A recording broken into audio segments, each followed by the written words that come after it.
Welcome back.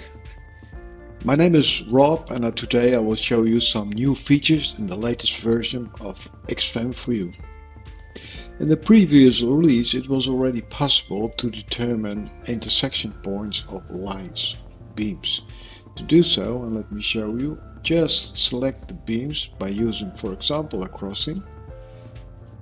Right mouse click and choose for the function determine intersections of beams, and as you can see these nodes are generated exactly on the intersection of these beams. These intersections had to be on both beams, and that we have changed this, and I will show you. For example, suppose we want the intersection point of these two truss elements. Just select it and choose for the determine intersection of beams, and as you can see this node is generated. Okay.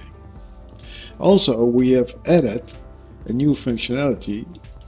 Just select it, right mouse click and choose for extend beams, and as you can see the beams will be extended like this.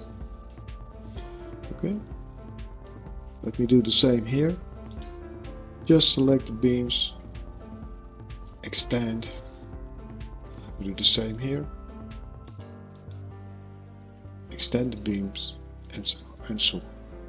Okay, this will help you to enter your structure really fast, and I hope you will like it.